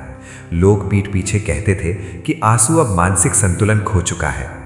इस संकट के समय में भी आंसू ने एक बार भी महादेव से अपने व्यवहार के लिए माफी नहीं मांगी। वो महादेव से अभी भी यही कहता था, हे शिव, अगर आप सच में हैं तो बस मुझे इतना सामर्थ्य दें कि मैं उस रघुनाथ को रोते हुए देख सकूं। उसकी प्रार्थनाएं अभी भी विनाश की ही थीं। वो भूल गया था कि उसका अपना शरीर विनाश की ओर बढ़ रहा है। कविता चुपचाप ये सब सहती रही। वो देख रही थी कि आंसू का मन उस जहरीली बेल की तरह हो गया है जो खुद को ही सुखा रही है। उसने आंसू को समझाना छोड़ दिया था क्योंकि उसे पता था कि नफरत अब आंसू की रगों में खून बनकर दौड़ रही है। आंसू को अब केवल एक ही चीज दिखती थी, दुश्मनी। उसे ना अपनी पत्नी का त्याग दिख रहा था, ना अपनी बिगड़ती हालत और ना ही सच्चाई। आंसू की दुकान जल चुकी थी। उसका शरीर जर्जर हो चुका था और अब उसके घर में दरिद्रता ने अपना डेरा जमा लिया था। ये समय कविता के लिए किसी अग्नि परीक्षा से कम नहीं था। एक तरफ उसका बीमार पति था जो पल पल नफरत और बीमारी की आग में जल रहा था, और दूसरी तरफ घर का वो खाली कोना था जहां अब राशन के डिब्बे भी खाली होने लगे थे। कविता के लिए सबसे बड़ी चुनौती ये थी कि वो अपने विश्वास को कैसे बचाए रखे जब चारों ओर केवल अंधकार ही अंधकार दिख रहा था। घर में अब एक वक्त की रोटी का संकट खड़ा हो गया था। आंसू को दवाइयों की ज़रूरत थी, लेकिन जेब में 1 रुपया भी नहीं बचा था। कविता ने अपनी शादी के जोड़े से लेकर पुराने कांसे के बर्तन तक बेच दिए थे। एक दिन ऐसा आया जब घर में आंसू को खिलाने के लिए दलिया बनाने भर का अनाज भी नहीं बचा। कविता ने अपनी भूख को मार लिया, लेकिन वो नहीं चाहती थी कि उसका बीमार पति भूखा रहे। उसने चुपचाप पड़ोसियों से मदद मांगने की कोशिश की, लेकिन आंसू के व्यवहार की वजह से लोगों ने अपने दरवाजे बंद कर लिए थे। कविता की ये परीक्षा केवल आर्थिक नहीं थी, बल्कि मानसिक भी थी। आंसू बिस्तर पर पड़ा पड़ा हर समय उसे ताने देता था। वो कहता, क्या कर रही हो सारा दिन? अगर तुमने मेरा साथ दिया होता और उस रघुनाथ के खिलाफ खड़ी होती तो आज ये दिन नहीं देखना पड़ता। कविता बिना कुछ बोले उसके कड़वे बोल सुनती और उसके घावों पर पट्टी करती। वो मन ही मन सोचती कि क्या कभी उसके स्वामी की बुद्धि फिर से शुद्ध होगी। उसका विश्वास डगमगाने लगा था, पर वो फिर से अपने छोटे से मंदिर के सामने बैठ जाती और कहती, हे महादेव, मुझे टूटने मत देना। एक दोपहर कविता बाजार गई थी ताकि अपनी आखिरी सोने की चूड़ी बेच सके। बाजार में उसे रघुनाथ की पत्नी मिली। रघुनाथ की पत्नी ने कविता के हाथ पकड़े और उसकी आंखों में आंसू आ गए। उसने कहा, बहन, हमें सब पता है, क्यों इतना कष्ट झेल रही हो? रघुनाथ जी ने कहा है कि तुम जब चाहो हमसे मदद ले सकती हो। कविता का स्वाभिमान और आंसू की दी हुई कस्में उसके सामने आ गईं। उसने हाथ जोड़ लिए और बिना कुछ बोले वहां से भाग खड़ी हुई। उसे लगा कि अगर उसने मदद ली तो वो आंसू के साथ विश्वासघात होगा। अभाव का असर अब घर की हर चीज पर दिखने लगा था। बारिश का मौसम आया तो छत से पानी टपकने लगा। आंसू का बिस्तर गीला होने लगा, पर मरम्मत के लिए पैसे नहीं थे। कविता पूरी रात जागकर आंसू के ऊपर छाता लेकर बैठी रहती ताकि उसे ठंड न लगे। उस अंधेरी रात में बिजली की कड़कड़ाहट के बीच कविता को महसूस हुआ कि असली गरीबी धन की नहीं बल्कि मन की होती है। आंसू अभी भी रघुनाथ को कोस रहा था, जबकि कविता उसकी जान बचाने के लिए खुद को गला रही थी। घर में शांति बनाए रखने के लिए कविता ने एक नया काम शुरू किया। वो रात के अंधेरे में दूसरों के खेतों से गिरी हुई लकड़ियां और अनाज के दाने चुनकर लाती ताकि आंसू को पता न चले। वो नहीं चाहती थी कि आंसू को अपनी लाचारी का एहसास हो, क्योंकि वो जानती थी कि आंसू का अहंकार ही उसकी एकमात्र जीने की वजह बचा था। अगर उसे पता चलता कि उसकी पत्नी दूसरों के खेतों में दाने चुन रही है तो शायद वो सदमे से ही मर जाता। एक दिन घर के बाहर बैंक का नोटिस चिपक गया। घर की नीलामी की तारीख तय हो गई थी। आंसू को जब ये पता चला तो वो पागलों की तरह हंसने लगा। लो कविता, अब ये घर भी जाएगा, अब तो रघुनाथ खुश होगा। वो इसी दिन का इंतजार कर रहा था। कविता का धैर्य अब जवाब देने लगा था। वो पहली बार आंसू के सामने जोर से रो पड़ी। उसने कहा, स्वामी, क्या आपको अब भी केवल रघुनाथ ही दिखता है? क्या आपको मेरी मेहनत, मेरी भूख और मेरा त्याग नहीं दिखता? हम घर खो रहे हैं क्योंकि आप अपनी नफरत नहीं छोड़ पा रहे। आंसू उस दिन पहली बार चुप हुआ। उसने कविता की सूखी हुई कलाई और उसके फटे हुए कपड़े देखे। उसे एक पल के लिए अपनी गलती का एहसास हुआ, पर अगले ही पल फिर से नफरत का पर्दा उसकी आंखों पर गिर गया। उसने मुंह फेर लिया और दीवार की तरफ देखने लगा। कविता ने समझ लिया कि आंसू का हृदय पत्थर का हो चुका है। अब केवल कोई चमत्कार ही उसे बदल सकता था। अभाव और विश्वास की इस जंग में कविता अकेली पड़ती जा रही थी। उसे लगने लगा था कि उसकी प्रार्थनाएं बेअसर हो रही हैं। मंदिर के पुजारी ने उसे एक दिन राह चलते देखा तो कहा, बेटी, जब तक रोगी खुद ठीक नहीं होना चाहता, दवा काम नहीं करती। तुम्हारे पति का रोग शरीर में नहीं, उसकी आत्मा में है। कविता ने पुजारी की बात सुनी और तय किया कि वो अब आंसू के लिए नहीं बल्कि उसके विवेक के लिए प्रार्थना करेगी। उस रात कविता ने बिना कुछ खाए पूरी रात महादेव के सामने दीपक जलाकर रखा। उसने संकल्प लिया कि जब तक आंसू के मन का द्वेष खत्म नहीं होगा वो अन्न ग्रहण नहीं करेगी। घर में राशन नहीं था, ये मजबूरी थी, पर अब कविता ने इसे अपनी तपस्या बना लिया था। अभाव अब उसकी शक्ति बन चुका था। वो देखना चाहती थी कि महादेव कब तक उसकी परीक्षा लेते हैं। आंसू के जीवन में अब वो समय आ गया था जिसे लोग बुरा वक्त कहते हैं। लेकिन आंसू के लिए ये केवल बुरा वक्त नहीं था, बल्कि उसके द्वारा बोए गए कड़वे बीजों की फसल काटने का समय था। घर के बाहर बैंक का नोटिस लगा था और घर के भीतर दरिद्रता का वास था।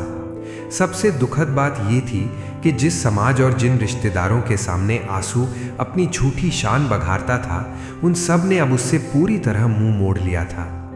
आंसू के कुछ सगे भाई और करीबी रिश्तेदार पास के ही गांव में रहते थे। जब आंसू अमीर था तो ये लोग अक्सर उसके घर आते थे, उसके हाथ का बना पकवान खाते थे और उससे आर्थिक मदद भी लेते थे। लेकिन जैसे ही आंसू की दुकान जली और वो कर्ज में डूबा, वे सब ऐसे गायब हो गए जैसे कभी थे ही नहीं। कविता ने एक एक करके सबको चिट्ठी भेजी, संदेश भिजवाए कि आंसू बहुत बीमार है और घर की नीलामी होने वाली है, पर किसी का कोई जवाब नहीं आया। एक दिन आंसू का छोटा भाई बाजार आया था। कविता ने उसे देखा और दौड़कर उसके पास गई। उसने आंखों में आंसू भरकर कहा, भाई साहब, आपके बड़े भाई बिस्तर पर हैं, कम से कम एक बार आकर देख तो लीजिए।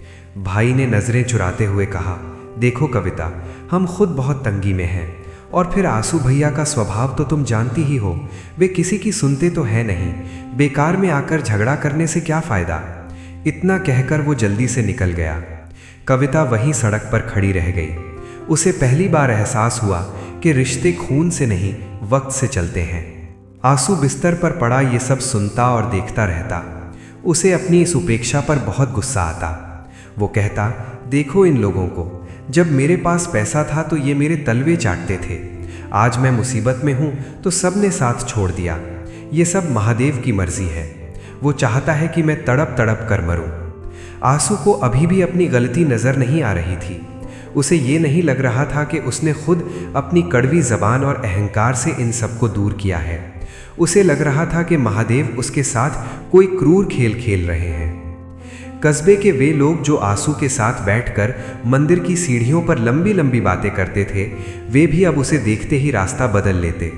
अगर कोई गलती से घर के सामने से गुजरता तो वो अपनी चाल तेज कर देता, ताकि कविता उसे रोककर मदद न मांग ले। आंसू के घर में अब केवल सन्नाटा और बीमारी की गंध बची थी। जो घर कभी मेहमानों से भरा रहता था, वहां अब शाम को दिया जलाने के लिए तेल भी बड़ी मुश्किल से जुट पाता था। महादेव की ये मौन लीला बड़ी विचित्र थी। आंसू को ऐसा लग रहा था कि भगवान सो गए हैं। वो चिल्लाकर कहता, कहाँ हो प्रभु, क्या तुम्हें मेरी ये हालत नहीं दिखती?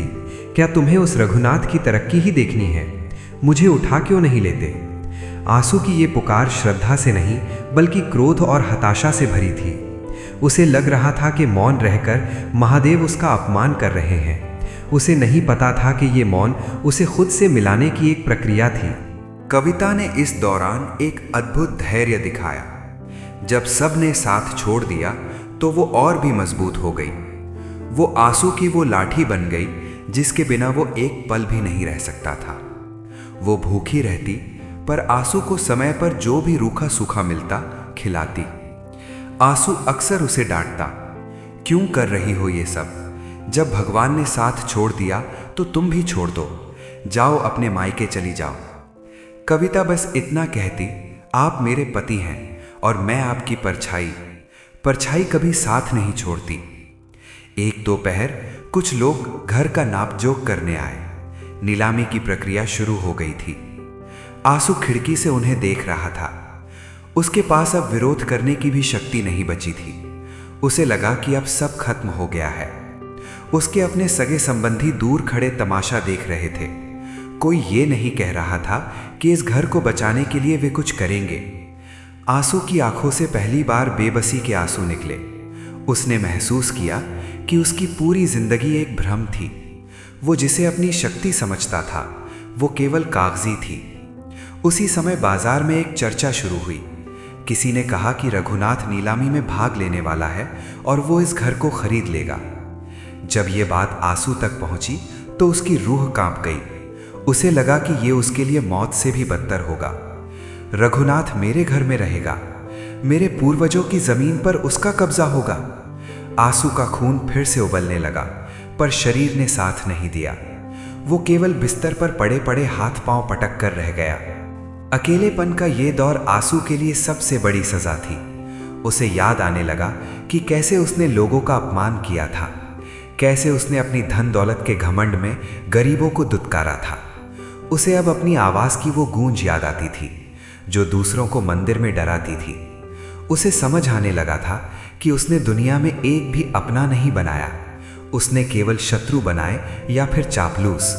चापलूस चले गए और शत्रु सामने खड़ा था। वो अमावस्या की रात थी। आसमान में काली घटाएं छाई हुई थीं और रुक रुक कर तेज हवाएं चल रही थीं। आंसू के घर में उस रात सन्नाटा और भी गहरा था। घर की छत से पानी टपकने की आवाज किसी घड़ी की टिक टिक जैसी लग रही थी। आंसू बिस्तर पर पड़ा हुआ था, उसकी सांसें उखड़ रही थी। उसे महसूस हो रहा था कि ये रात उसके जीवन की आखिरी रात हो सकती है। शरीर में इतनी भी जान नहीं बची थी कि वो करवट बदल सके। कविता पास ही एक छोटा सा दिया जलाकर बैठी थी। दिए की लौ हवा के झोंकों से बार बार कांप रही थी, मानो वो भी आंसू की जिंदगी की तरह बुझने की कगार पर हो। घर में दवा तो क्या, पीने के लिए साफ पानी भी खत्म हो चुका था। कविता की हिम्मत जवाब दे रही थी। उसने आंसू के माथे पर हाथ रखा तो देखा कि उसका शरीर बर्फ जैसा ठंडा पड़ रहा है। वो घबराकर घर के बाहर निकली कि शायद कोई राहगीर मिल जाए, पर उस काली रात में सड़कों पर सन्नाटा पसरा था। तभी अचानक घर के बाहर किसी के चलने की आहट सुनाई दी। भारी जूतों की आवाज सूखी लकड़ियों पर पड़ रही थी। कविता डर गई। उसने सोचा कि शायद बैंक के लोग आए हैं या कोई चोर। तभी दरवाजे पर जोरदार दस्तक हुई, खट खट खट। आंसू ने अपनी धुंधली आंखों से दरवाजे की ओर देखा। उसके मन में अभी भी वही पुराना डर था। उसने फुसफुसाकर कहा, कविता मत खोलना, शायद रघुनाथ के लोग आए हैं, मुझे मारने आए हैं। कविता कांपते हाथों से दरवाजे की ओर बढ़ी। जैसे ही उसने कुंडी खोली, बाहर की तेज हवा के झोंके ने दिया बुझा दिया। अंधेरे में केवल एक लंबी परछाई खड़ी नजर आई। वो परछाई हाथ में एक लालटेन और एक थैला लिए हुए थी। जब लालटेन की रोशनी उस व्यक्ति के चेहरे पर पड़ी तो कविता की चीख निकल गई। वो रघुनाथ था। रघुनाथ बिना कुछ बोले घर के भीतर दाखिल हुआ। आंसू ने जब उसे देखा तो उसके चेहरे पर घृणा और डर के भाव एक साथ आ गए। उसने अपनी पूरी ताकत समेटकर चिल्लाने की कोशिश की, यहाँ क्यों आए हो? मेरी मौत का तमाशा देखने? जाओ यहाँ से, मुझे तुम्हारा चेहरा नहीं देखना। रघुनाथ ने आंसू की बातों का कोई जवाब नहीं दिया। उसने शांत भाव से अपनी लालटेन मेज पर रखी और अपने थैले में से कुछ बोतलें और गर्म पट्टी निकाली। उसने कविता की ओर देखा और बहुत धीमे स्वर में कहा, बहन घबराओ मत, मैं शहर से बड़ा डॉक्टर लेकर आया हूँ। वो अभी अपनी गाड़ी पार्क करके आ रहा है, तब तक ये गर्म दूध उसे पिलाने की कोशिश करो। आंसू का शरीर गुस्से से कांपने लगा। मुझे तुम्हारा दूध नहीं चाहिए, जहर होगा इसमें। कविता इसे बाहर निकालो। आंसू अभी भी उसी पुरानी नफरत की गिरफ्त में था। उसे लग रहा था कि उसका दुश्मन उसे खत्म करने के लिए इस अंधेरी रात का फायदा उठा रहा है। तभी शहर का डॉक्टर कमरे में आया। उसने तुरंत आंसू की जांच शुरू की। डॉक्टर ने सिर हिलाते हुए कहा, रघुनाथ जी, आपने सही समय पर मुझे बुला लिया। अगर 1 घंटा और बीत जाता तो इन्हें बचाना नामुमकिन था। इनका ब्लड प्रेशर बहुत गिर गया है और संक्रमण फेफड़ों तक पहुंच गया है। डॉक्टर ने इंजेक्शन निकाला और आंसू को लगाने लगा। आंसू ने विरोध करने की कोशिश की, पर उसकी शक्ति खत्म हो चुकी थी। पूरी रात रघुनाथ वहीं बैठा रहा। उसने अपने हाथों से आंसू के गीले बिस्तर को बदला, खिड़कियों के छेद बंद किए ताकि ठंडी हवा अंदर ना आए, और रसोई में जाकर खुद चाय बनाई। वो आंसू के पैरों के पास बैठा रहा, जैसे कोई छोटा भाई अपने बड़े भाई की सेवा करता है। आंसू चुपचाप ये सब देख रहा था। उसके मन में एक युद्ध चल रहा था। एक तरफ उसका सालों पुराना अहंकार था जो कह रहा था कि ये सब दिखावा है, और दूसरी तरफ उसकी आंखों के सामने घट रही हकीकत थी। सुबह होने को थी, बारिश थम चुकी थी। आंसू की सांसें अब कुछ स्थिर होने लगी थीं। उसने देखा कि रघुनाथ कुर्सी पर बैठे बैठे ही सो गया है।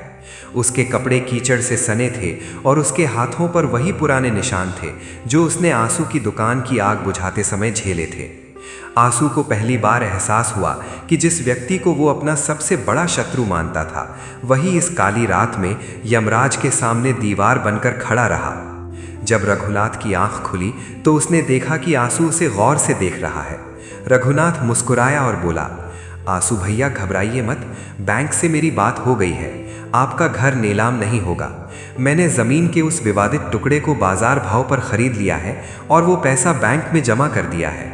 अब वो ज़मीन मेरी है, पर ये घर आपका ही रहेगा। आप बस जल्दी ठीक हो जाइए। आंसू की आंखों से आंसू बहने लगे। ये नफरत के आंसू नहीं थे, बल्कि उस बोझ के गिरने के आंसू थे जिसे वो सालों से ढो रहा था। जिसे वो शत्रु समझ रहा था, वो उसके लिए देवदूत बनकर आया था। आंसू को अपनी हर गाली, अपनी हर बद्दुआ और अपना हर वो सोमवार याद आने लगा जब उसने मंदिर में रघुनाथ की बर्बादी मांगी थी। उस अंधेरी रात ने आंसू के भीतर के उस राक्षस को मार दिया था जो केवल नफरत पालना जानता था। आंसू ने कांपते हुए हाथ से रघुनाथ का हाथ पकड़ा। उसके होंठ हिल रहे थे, पर शब्द नहीं निकल पा रहे थे।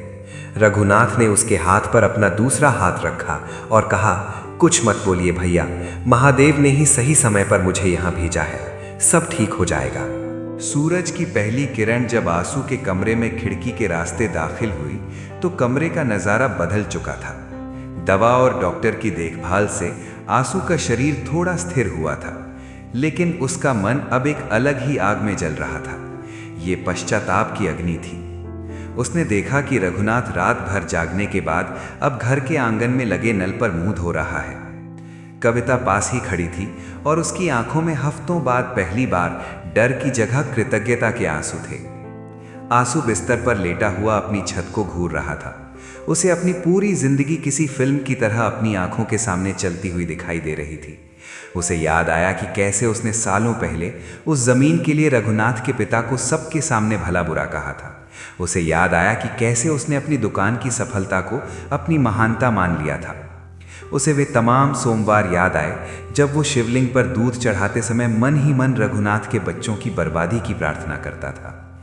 जैसे जैसे सूरज ऊपर चढ़ रहा था, आंसू के भीतर का बोझ बढ़ता जा रहा था। उसे लग रहा था कि वो इस एहसान के नीचे दबा जा रहा है। जिस व्यक्ति को उसने समाज में बदनाम करने की कोई कसर नहीं छोड़ी, जिस व्यक्ति पर उसने आग लगाने का झूठा इल्जाम लगाया, वही व्यक्ति आज उसके घर की छत और उसकी जान बचाने वाला फरिश्ता निकला। रघुनाथ कमरे में वापस आया। उसने आंसू के माथे पर हाथ रखा और कहा, भैया अब बुखार कम है। डॉक्टर ने कहा है कि आप 2-3 दिनों में उठकर बैठने लगेंगे। चिंता मत कीजिएगा, घर के राशन और दवाओं का इंतजाम मैंने कर दिया है। आंसू की आवाज़ गले में ही फंस गई थी। उसने बहुत हिम्मत जुटाकर धीरे से कहा, रघुनाथ मुझे माफ़ कर दो। रघुनाथ ने मुस्कुराते हुए उसका हाथ दबाया और कहा, कैसी बातें कर रहे हैं भैया, पुराना वक्त गुजर गया, हम पड़ोसी हैं और पड़ोसियों का धर्म ही यही है। आपने तो मुझे हमेशा अपना छोटा भाई ही माना था, बस वो ज़मीन बीच में आ गई थी। अब वो ज़मीन मेरी है, मैंने उसे खरीद लिया है ताकि झगड़ा ही खत्म हो जाए। आंसू फूट फूट कर रोने लगा। वो एक छोटे बच्चे की तरह सुबक रहा था। वो बोला, नहीं रघुनाथ, मैंने तुम्हें कभी भाई नहीं माना। मैंने तो हमेशा तुम्हें अपना दुश्मन समझा। मैंने मंदिर में जाकर भगवान से तुम्हारे लिए जहर मांगा। मैंने अपनी पत्नी को तुमसे बात करने से रोका।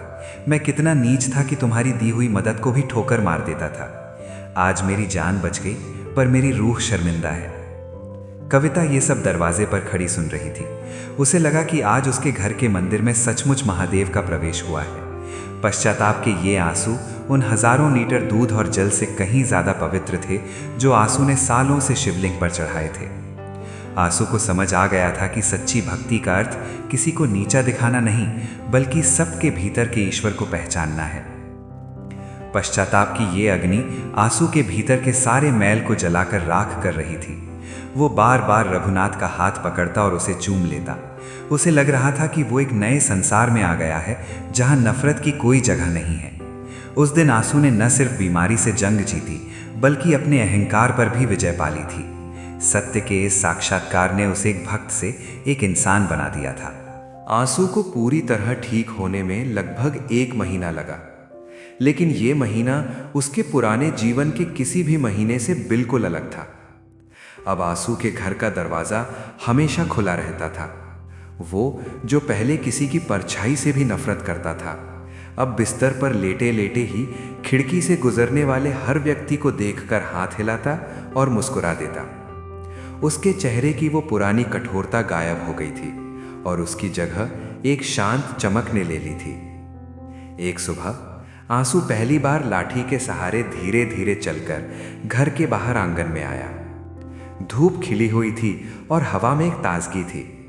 उसने देखा कि सामने वही जमीन का टुकड़ा था जिसे लेकर बरसों तक खून खराबे और मुकदमों की बात हुई थी।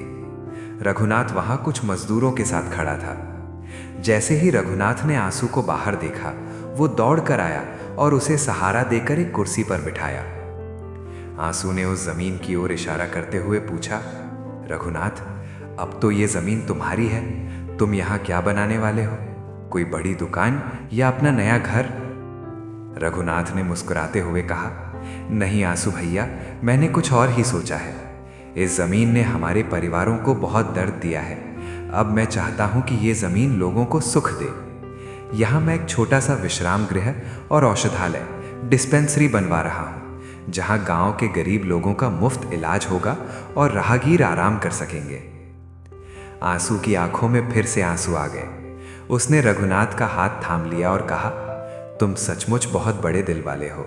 मैंने इस मिट्टी को जहर से सींचा था और तुम यहाँ सेवा का फल उगाना चाहते हो। क्या मैं भी इसमें कुछ मदद कर सकता हूँ?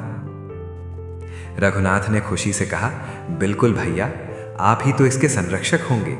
जब आप पूरी तरह ठीक हो जाएंगे तो आप ही यहाँ के काम की देखभाल करेंगे। आपकी सूझबूझ हमारे बहुत काम आएगी। उस दिन के बाद से आंसू के जीवन का मकसद ही बदल गया। उसने अपने पुराने मुकदमों के सारे कागजात जला दिए। उसने वकीलों को फोन करके कह दिया कि अब उसे कोई केस नहीं लड़ना। कविता ये सब देखकर फूली नहीं समाती थी। उसे लगता था कि उसका खोया हुआ पति उसे वापस मिल गया था। घर में अब फिर से रसोई की महक आने लगी थी और शाम को जब रघुनाथ और आंसू साथ बैठकर चाय पीते तो पूरे मोहल्ले के लोग उन्हें देखकर दंग रह जाते। आंसू अब सोमवार को मंदिर जाता था, पर अब वो सबसे पहले जाकर घंटी नहीं बजाता था।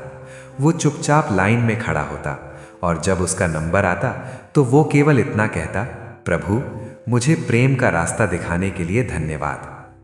अब वो मंदिर से लौटते समय गरीबों को खाना बांटता और लोगों का हालचाल पूछता। कस्बे के जो लोग पहले उसे पागल सेठ कहते थे, अब वे उसे आंसू भाई कहकर सम्मान देने लगे थे।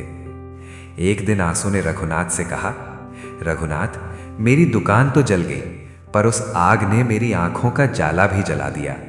अगर वो दुकान न जलती और मैं बीमार न पड़ता तो शायद मैं कभी नहीं जान पाता कि तुम कितने अच्छे इंसान हो। कभी कभी भगवान हमें वो सब कुछ छीन कर देता है जो हमारे लिए जहर बन चुका होता है। दोनों परिवारों के बीच अब कोई पर्दा नहीं था। कविता और रघुनाथ की पत्नी मिलकर उस औषधालय के लिए जड़ी बूटियां तैयार करती। आंसू के बच्चे भी जब शहर से घर आए तो वे अपने पिता में ये बदलाव देखकर हैरान रह गए। घर का वो भारी सन्नाटा अब हंसी ठिठोली में बदल चुका था। नफरत की वो पुरानी राख अब पूरी तरह ठंडी हो चुकी थी और उस राख से प्रेम और भाईचारे का एक नया पौधा उगाया था। आंसू ने अपनी लाठी किनारे रख दी थी क्योंकि अब उसके मन को सहारा मिल गया था। उसने समझ लिया था कि जमीन का मालिक कोई नहीं होता। हम सब बस कुछ समय के लिए इस मिट्टी पर आते हैं। असली मालिक तो वो है जो हमारे भीतर दया और करुणा जगाता है। आंसू और रघुनाथ की ये नई शुरुआत पूरे कस्बे के लिए एक मिसाल बन गई थी कि कैसे बड़ी से बड़ी दुश्मनी को केवल एक कदम आगे बढ़ाकर खत्म किया जा सकता है। समय बीतता गया और वो विवादित जमीन का टुकड़ा अब एक सुंदर सफेद इमारत में बदल चुका था। उस पर एक छोटा सा बोर्ड लगा था जिस पर लिखा था, शांति कुटीर एवं सेवा केंद्र। यहां रोज सुबह शाम गरीब और जरूरतमंद लोग आते थे। कोई दवा लेने आता तो कोई बस घड़ी भर सुस्ताने। आंसू अब रोजाना सुबह स्नान करके सीधे वहीं पहुंचता था। अब आंसू की दिनचर्या पहले जैसी नहीं थी।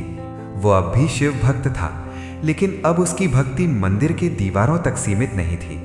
वो औषधालय में आने वाले मरीजों को पानी पिलाता, उनके पर्चे बनवाता और दुखी लोगों की बातें धैर्य से सुनता। कस्बे के लोग उसे देखकर कहते, ये वही आंसू है जो पहले किसी को पानी तक नहीं पूछता था। आंसू बस मुस्कुरा देता। उसे अब प्रशंसा की भूख नहीं थी। एक शाम जब सूरज ढल रहा था, आंसू और रघुनाथ शांति कुटीर के बाहर रखी बेंच पर साथ बैठे थे। दूर आसमान में पक्षी अपने घोंसलों की ओर लौट रहे थे। सन्नाटा बहुत सुखद था। आंसू ने रघुनाथ की ओर देखा और बहुत शांत स्वर में कहा, रघुनाथ, आज मुझे पहली बार महसूस हो रहा है कि मैं सच में शिव का भक्त बन पाया हूं। इतने सालों तक मैं शिवलिंग पर दूध चढ़ाता रहा, पर मेरा मन पत्थर का ही रहा। लेकिन जब तुमने मेरे प्रति नफरत के बदले करुणा दिखाई, तब मुझे समझ आया कि असली महादेव कहाँ बसते हैं। रघुनाथ ने आंसू का हाथ दबाया और कहा, भैया, हम सब राही हैं, कभी कभी रास्ता भटक जाते हैं। महादेव ने बस मुझे जरिया बनाया ताकि हम दोनों फिर से एक हो सकें। आज इस जमीन पर जो शांति है, वो उस मुकदमे की जीत से हजारों गुना ज्यादा कीमती है। आंसू के घर में अब फिर से खुशहाली लौट आई थी। उसने एक छोटी सी किराने की दुकान फिर से शुरू कर ली थी। वो दुकान पहले जितनी बड़ी तो नहीं थी, पर उसमें बरकत बहुत थी। अब आंसू न तो किसी को कम तौलता था और न ही किसी से ऊंची आवाज में बात करता था। कविता की आंखों में अब हमेशा एक संतोष का भाव रहता था। वो अब आंसू के साथ मिलकर शाम को दीप जलाती और दोनों साथ में पूरे कस्बे के कल्याण की प्रार्थना करते। एक सोमवार के दिन आंसू फिर से उसी पुराने मंदिर गया जहां वो बरसों से जाता आ रहा था। पुजारी जी उसे देखकर हैरान रह गए। आंसू ने इस बार ना तो जोर से घंटी बजाई और ना ही सबसे आगे खड़े होने की कोशिश की। उसने चुपचाप सबसे पीछे खड़े होकर हाथ जोड़े। उसकी आंखों से 2 आंसू टपके और शिवलिंग के चरणों में गिर गए। पुजारी जी समझ गए कि आज आंसू की पूजा सफल हो गई है। कहानी का ये अंत हमें बताता है कि जीवन में धन, जमीन और अहंकार सब यहीं रह जाते हैं। जो साथ जाता है वो है हमारा व्यवहार और हमारा प्रेम। आंसू जो अपनी नफरत में जलकर राख हो रहा था, उसने रघुनाथ के प्रेम और क्षमा की वजह से एक नया जीवन पाया। वो जमीन का टुकड़ा जो कभी मौत का कारण बन सकता था, अब जीवन बचाने का केंद्र बन गया था। कस्बे में आज भी आंसू और रघुनाथ की दोस्ती की कहानियां सुनाई जाती हैं। लोग कहते हैं कि दुश्मनी चाहे कितनी भी पुरानी और गहरी क्यों ना हो, उसे करुणा और सच्चे पश्चाताप से मिटाया जा सकता है। आंसू ने अपनी पुरानी पहचान को उस आग में ही छोड़ दिया था और वो एक ऐसे इंसान के रूप में उभरा जिसने सचमुच शांति को पा लिया था। भक्त बंधुओं, अब ये पावन कथा अपने अंतिम चरण में पहुंच चुकी है। आंसू और रघुनाथ की ये कहानी हमें जीवन का एक बहुत बड़ा सत्य सिखाती है। ये सिखाती है कि अहंकार और नफरत इंसान को बाहर से नहीं बल्कि अंदर से तोड़ देते हैं। आंसू ने एक छोटे से जमीन के टुकड़े को अपनी शान और प्रतिष्ठा बना लिया और उसी अहंकार में वो अपने जीवन की सबसे बड़ी पूंजी, सुख, स्वास्थ्य और अपने पन को सब कुछ खो बैठा।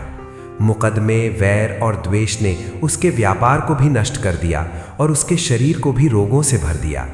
जब संकट आया तब उसका अहंकार ही उसकी सबसे बड़ी दीवार बन गया और वो अपनों से भी दूर होता चला गया। लेकिन इस कथा का सबसे उजला पक्ष रघुनाथ का चरित्र है। उसने नफरत का जवाब नफरत से नहीं बल्कि क्षमा और करुणा से दिया। जिस व्यक्ति ने उसे वर्षों तक कष्ट दिया, जब वही व्यक्ति मृत्यु की कगार पर था, तब रघुनाथ ने बिना किसी स्वार्थ के उसकी रक्षा की। उसने ना अपना धन देखा, ना अपना भय, बस मानवता को धर्म मानकर आगे बढ़ा। यही निस्वार्थ सेवा आंसू के पत्थर जैसे हृदय को पिघला गई। भक्त बंधुओं, यही सच्ची भक्ति है, यही भगवान शिव का मार्ग है। महादेव को दिखावे की पूजा नहीं चाहिए, उन्हें चाहिए करुणा, क्षमा और मानवता। ये कथा हमें सिखाती है कि माफ करने वाला हमेशा मांगने वाले से बड़ा होता है और प्रेम वो शक्ति है जो वर्षों की दुश्मनी को भी समाप्त कर सकती है। जहां अहंकार विनाश लाता है, वहीं क्षमा और सेवा जीवन में शांति, स्वास्थ्य और ईश्वर की कृपा ले आती है। भक्त बंधुओं, अगर ये कथा आपके हृदय को छू गई हो, अगर इससे आपको जीवन में सही राह चुनने की प्रेरणा मिली हो, तो हमारे श्री ज्ञान चैनल को अभी सब्सक्राइब कीजिए। आपका एक सब्सक्राइब हमें नहीं बल्कि ऐसे ही और भक्तों तक ये ज्ञान पहुंचाने में सहायता करता है। और अंत में मेरी एक विनम्र प्रार्थना है, हे भगवान शिव, जिस भी भक्त ने इस कथा को श्रद्धा से, ध्यान से और पूरे मन से अंत तक सुना है, आप उसके जीवन से अहंकार, द्वेष और कष्ट को दूर करें। उसके हृदय में क्षमा, उसके घर में शांति और उसके जीवन में सुख समृद्धि का वास हो। कोई विपत्ति उसके द्वार तक ना आए और आपकी कृपा सदा उस पर बनी रहे। हर हर महादेव। जय शिव शंभू।